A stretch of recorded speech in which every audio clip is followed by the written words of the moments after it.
ఎన్నికలు అయిపోయి రిజల్ట్స్ వచ్చిన తర్వాత ఎప్పటికప్పుడు మన ఎమ్మెల్యే అభ్యర్థులందరికీ చిన్నపాటి సత్కారం చేయాలి. ప్రజలు ఇచ్చిన సత్కారం కంటే పెద్దది కాదు ఇది. కాకపోతే నాకు చెయ్యాలి అని ఒక చిన్న కోరిక ఈరోజు చాలా రోజుల తర్వాత నెరవేరింది. మనం చేసింది మొన్న బాంబేకి వెళ్ళి మనం మ్యారేజ్కి వెళ్తే అంబానీ గారి ఇంట్లో పెళ్ళికి వెళ్తే అందరూ కూడా మాట్లాడుతుంది 100% పోటీ చేసిన ప్రతి సీటు మీరు ఎలా గెలిచారు. భారతదేశపు రాజకీయ చరిత్రలో ఇప్పుడు దాకా జరగలేదు. ఇది ఒక కేస్ స్టడీ అయిపోయింది చాలామందికి. చాలా పటిష్టమైన ఉన్నతమైన పొలిటికల్ ఇన్స్టిట్యూషన్స్కి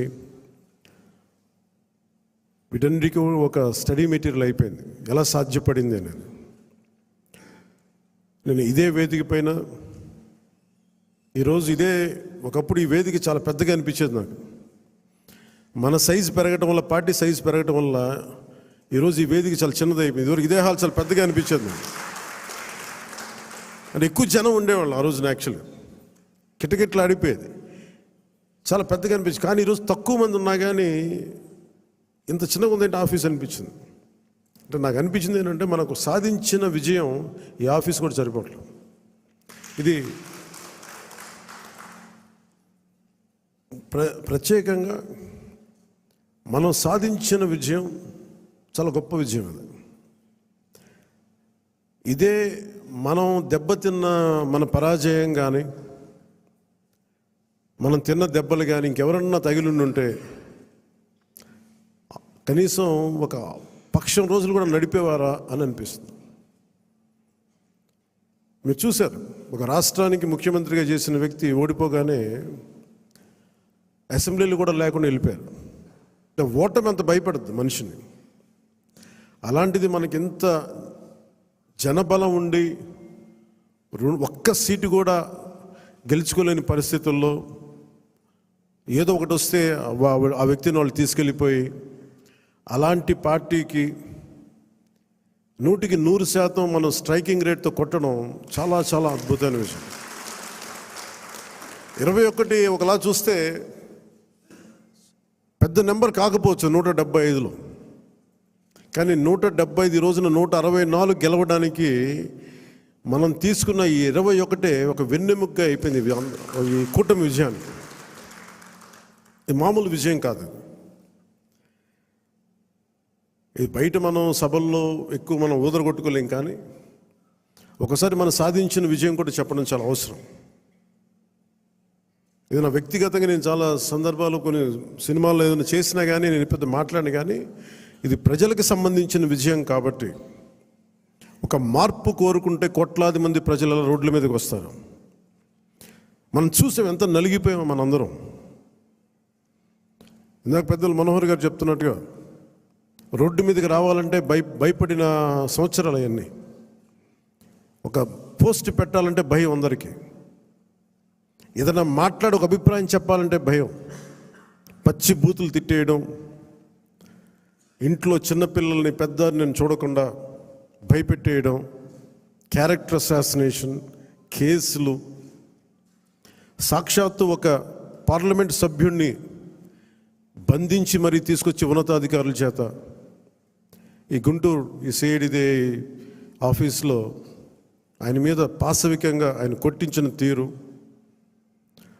4 దశాబ్దాలు సుదీర్ఘమైన అనుభవం ఉన్న ముఖ్యమంత్రిని కూడా, ముఖ్యమంత్రిగా చేసిన వ్యక్తిని కూడా, ప్రస్తుతం ముఖ్యమంత్రిగా ఉన్న శ్రీ నారా చంద్రబాబు నాయుడు గారిని కూడా జైల్లో పెట్టించి 53-54 రోజులు అలాంటి భయభ్రాంతులు చేసిన ప్రభుత్వం. రోడ్డు మీదకి ఒక నోరు తెరిచి మాట్లాడాలంటే భయం, అడ్డగోలు ఇసుక దోపిడీలు. ఇలాంటి నేపథ్యంలో 5 కోట్ల మంది ప్రజలకి వెన్నుదన్నుగా నిలబడింది జనసేన పార్టీ. రోడ్ల మీదకి రావాలంటే భయం వచ్చింది. ఈ రోజున మనకి 100% ఎందుకు వచ్చింది అంటే 5 కోట్ల మంది ప్రజలకి గుండెల్లో ధైర్యం నూరిపోసాం. మనం దెబ్బలు తిన్నాం మనందరం. మన ఎవరు ఇక్కడ ఉన్న వేదిక పైన వీళ్ళుంటే, మన గెలిచిన ఎమ్మెల్యేలు ఉంటే, పోటీ మీకు అన్ని స్థానాల్లో బలం ఇచ్చిన మన జన సైనికులు, వీర మహిళలు, ఇక్కడ ఆసీనులైన నాయకులు ప్రతి ఒక్కరూ మీరందరూ ఉండబట్టే ఈ విజయం సాధ్యమైంది. 21 మంది ఎమ్మెల్యేలు ఇక్కడ మేము కూర్చోగలిగామంటే నాతో సహా అది మీ అందరి కష్టం, శ్రమ, మీ మేధో మదనం, మీ ఎలక్షనీరింగ్ కేపబిలిటీ. జన సైనికులు అసలు పోటీ చేయని చోట్ల, మనం పోటీ చేసిన చోట్ల జన సైనికులు చేశారు, వీర మహిళలు చేశారంటే అదొక మన కోసం చేశారు అనుకోవచ్చు. కానీ మన పోటీ చేయని చోట, మనం పోటీ చెయ్యని మిగతా 160 మన మిగతా అన్ని చోట్ల అసలు ఎలా నిలబడ్డారు కూటమికి, తెలుగుదేశానికి కానీ భారతీయ జనతా పార్టీ కంటే నాకు నిజంగా చాలా చాలా ఆనందం వేసింది. అలాంటి జన సైనికులకి, వీర మహిళలకి చేతులెత్తి మీ అందరికీ మనస్ఫూర్తిగా మీకు నమస్కరిస్తున్నాను. అంటే మీరు రాష్ట్రం కోసం తపన పడ్డారు, రాష్ట్ర బాగోగు కోసం తపన పడ్డారు. సో మీ అందరికీ చాలా చాలా మనస్ఫూర్తిగా నేను ఈ సందర్భంగా నేను మీకు ధన్యవాదాలు తెలుపుకుంటా ఉన్నాను. అలాగే మనం అడుగుతా ఉన్నారు, ఏమైనా ఆశించావా నువ్వు పదవులు, ఉప ముఖ్యమంత్రి అవుతామని నేను ఆశించామని? నిజంగా చెప్పాలన్నా నిజంగా ఏమి ఆశించాల. మీరు చూశారు అసెంబ్లీలో కూడా మొట్టమొదటి నేను మాట్లాడినప్పుడు, ఎవరైతే మన దురదృష్టం ఏంటంటే మనందరం కూడా చరిత్రను ఎప్పుడు మర్చిపోతూ ఉంటాం. నిన్నగాక మొన్న వచ్చిన నాయకులు గుర్తుండిపోతారు, కానీ ఈ నేల కోసం ఎవరు త్యాగం చేశారో వాళ్ళు మర్చిపోతూ ఉంటాం. మన అమరజీవి పొట్టి శ్రీరాములు గారి పేరు ఎందుకు చెప్పానంటే, పేరును ఒక డొక్కా సీతమ్మ గారి పేరు ఎందుకు చెప్పానంటే, వారి చేసిన సేవలు మర్చిపోతే మనం కృతజ్ఞహీనులు అయిపోతాం. అందుకే నాకు ప్రత్యేకించి వారి ప్రేరణతో వచ్చినవాడిని. ఒక వ్యక్తి మన కోసం ఎందుకు త్యాగం చేయాలి, అలాంటి ప్రేరణతో వచ్చాను. అందుకే నేను పదవులు ఏమి ఆశించలేదు. అలాంటి పదవులు ఆశించిన వాడిని నాకు వచ్చి నేనేమి ఎవరిని పదవి అడగలేదు, ఏమి చేయలేదు. మీరు చూస్తే నేను ఎక్కడ కూడా ఎలక్షన్ టైంలో నేను ఉప ముఖ్యమంత్రి అవుతానని కానీ అసలు ఏమీ నేను మాట్లాడలేదు, దాని గురించి చెప్పలే. పదవులు ఉన్నా లేకపోయినా పని చేద్దాం, ప్రజల కోసం పనిచేద్దాం, నిలబడదాం, ఈ తప్ప వేరే ఆలోచన లేదు. అలాంటి మనకి ఈరోజున మన ప్రభుత్వంలో భాగస్వామి అవ్వటం మనందరికీ కూడా చాలా పెద్ద బాధ్యత. మనం ఈ 21 మందిని కూడా మన ఎమ్మెల్యేలు కానీ మిమ్మల్ని కానీ కలవడానికి ఎందుకు ఇంత టైం పట్టింది అని అంటే, నేను ఎప్పుడు అధికారం నేను చూడలేదు, ఎమ్మెల్యేగా అడుగు పెట్టలే, అధికారం ఎప్పుడు చూడలే. ప్రజలతో పోరాటం చేసుకుంటూ వెళ్ళిపోయాను తప్ప ఎక్కడ కూడా అధికారం ఎలా ఉంటుంది, దాని తాలూకు కష్ట నష్టాలు ఏంటి, దాని లోతుపాతు ఏంటి మనకి ఎప్పుడు తెలియదు. అసలు నాకు బాధ్యత తీసుకోగానే చాలా కీలకమైన శాఖలు మనం తీసుకున్నాం. సివిల్ సప్లైస్, అలాగే సినిమాటోగ్రఫీ, టూరిజం, దాంతోపాటు పర్యావరణం, అటవీ శాఖ, అలాగే పొల్యూషన్ శాఖ, పంచాయతీరాజ్, రూరల్ వాటర్ సప్లై, ఇన్ని కీలకమైన శాఖలు తీసుకున్నప్పుడు నాకు ఒకటే అనిపించింది, చాలా అవగాహన ఉండాలి. ప్రత్యేకించి శాఖలు కూడా నేను అందరూ అనుకోవచ్చు ఎందుకు పెట్టుకున్నాను నేను ఈ శాఖలన్నీ అంటే, ఇది నా మీద చాలా బాధ్యత ఉంది. పదే మాట్లాడాను నేను. కొంత దాన్ని సంపూర్ణంగా కొంత ఒక విధి విధానాలు ఏర్పరిచిన తర్వాత సరైన సమయంలో బాధ్యతల నుంచి కూడా తప్పుకుంటాను, ఇంకెవరికైనా కూడా అప్పగించేస్తాను. కాకపోతే అది చేసే ముందు ఖచ్చితంగా విధి విధానాల మీద చాలా బలమైన ఒక విధి విధానాలు బలంగా ఏర్పరిచి ఆ బాధ్యతలు అప్పుడు అప్పచెప్తాను. అలాగే మనందరి మీద కూడా 5 సంవత్సరాల కాలం గిరుని తిరిగిపోతుంది, ఎక్కువ సమయం పట్టదు. అలాగే మన ఎమ్మెల్యేలందరికీ కూడా, పోటీ చేయని చోట్ల కూడా మన నాయకులందరికీ కూడా ఇది భవిష్యత్తు ఉన్న పార్టీ. అది మరి ఎంత బలంగా మనం చేయకపోతే దేశం మొత్తం మన వైపు చూసేలా చేసింది.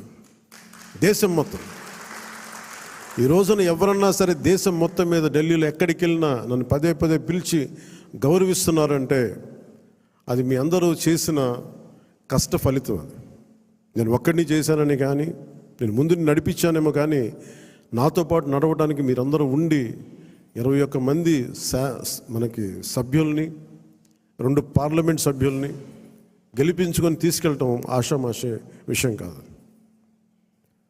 మన ఉదయ్ గారు కానీ బాలశౌరి గారు కానీ మనం అడుగుతున్నారు, నెక్స్ట్ పార్లమెంట్ సెషన్స్ ఉన్నాయి, ఏం మాట్లాడాలి అంటే ఉదయ్ గారు కూడా చెప్పారు, మీరు ముందు అవగాహన చేసుకోండి, ఎలా మాట్లాడాలి, ఏం మాట్లాడాలి, ఈ సెషన్ అంతా అవగాహన చేసుకోండి. ఏదైనా కీలకమైన పరిస్థితులు అంశాలు ఉంటే సీనియర్ పార్లమెంటరీని బాలశౌరి గారు ఉన్నారు, ఆయన ముందుకు తీసుకెళ్తారు. ప్రధానమంత్రి గారితో కూడా చెప్పేటప్పుడు ఏం మాట్లాడాలని అడిగితే ఉదయ్ గారికి బాలశౌరి గారికి ఒకటే చెప్పాను, 140 కోట్ల మంది బరువు మోసే ప్రధానమంత్రి గారికి మనం సహాయపడాలి కానీ ఆయనకి బరువు పెంచకూడదు. ఇది ఒక్కటే చెప్పండి, నా మాటగా చెప్పండి ఆయనకి. మేము మీకు బరువు తగ్గించే వాళ్ళమే కానీ బరువు పెంచే వాళ్ళం కాదు. అందరూ అడుగుతూ ఉన్నారు, ఎందుకు వెళ్ళి మీరు ప్రధానమంత్రి గారిని కలవరు, వెంటనే కలవచ్చు కదా అంటే నాకు తెలుసు ఆయనకి. ఆయన గుండెల్లో స్థానం ఉన్న తర్వాత ఆయన పక్కన నిలబడాలి.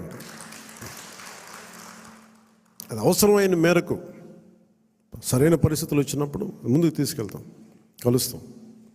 అందుకే దశాబ్దం పాటు ఆయన కలవకపోయినా నేను ఎప్పుడు కూడా బాధ్యతలు మోసే ప్రతి ఒక్కరికి కూడా నేను అండగా ఉండాలని కోరుకునేవాడిని. బరువు పెట్టకూడదు వాళ్ళకి అని కనీసం కూర్చోబెట్టి ఒక ఫోన్ కాల్ కూడా చేయను. ఎందుకంటే మీకు అవసరమైతే ఒకటే చెప్తాను, మీకు అవసరమైతే నేను ఎప్పుడు ఉంటాను, ఒక్క మాట చెప్పండి నాకు, నేను మీకు అండగా ఉంటానని చెప్తాను.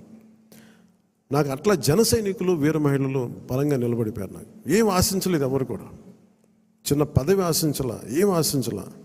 వాళ్ళ కోరికల్లో మార్పుగా రావాలి, ఆ మార్పు కోసం మేము నిలబడాలి అని ఒక కట్టుదిట్టమైన ఆకాంక్ష తప్ప ఇంకే స్వార్థం లేదు. అలాగే మన నాయకులు కూడా పోటీ చేయని